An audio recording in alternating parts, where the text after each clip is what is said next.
Hi everybody, Miss Lisa here. We're here to do some more cooking. It's fall, that means pumpkins, pumpkin recipes, and today we're going to do a pumpkin spice mix. We have everything here to make our pumpkin spice mix. This smells so wonderful and you can use this for so many things throughout the season. So we have sugar, cinnamon, ginger, nutmeg, and allspice. And we're just going to pour everything right in our funnel. There goes our sugar, and sometimes you have to shake it a little bit to let it settle down in there. And our cinnamon.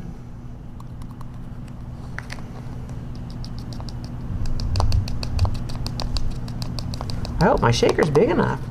It might not be. We might have to put this in our jar. So I'm going to go ahead and move to the jar now. So we'll finish adding our cinnamon.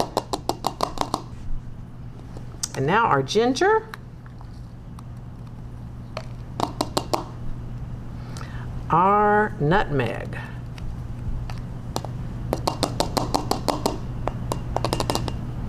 And our cinnamon. Or allspice, sorry, that's allspice. We already added our cinnamon, didn't we? Okay, get that in there. Might have to shake it or help it down in there a little bit.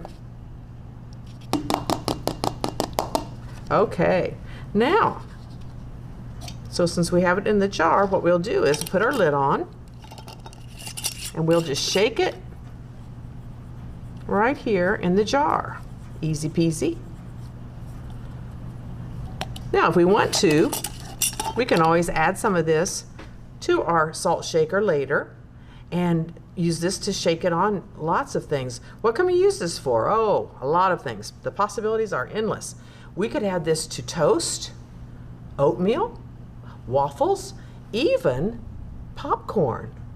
This would be so wonderful. So enjoy your pumpkin spice mix. Thank you for cooking with me today. Happy fall, and we'll see you the next time. Bye-bye.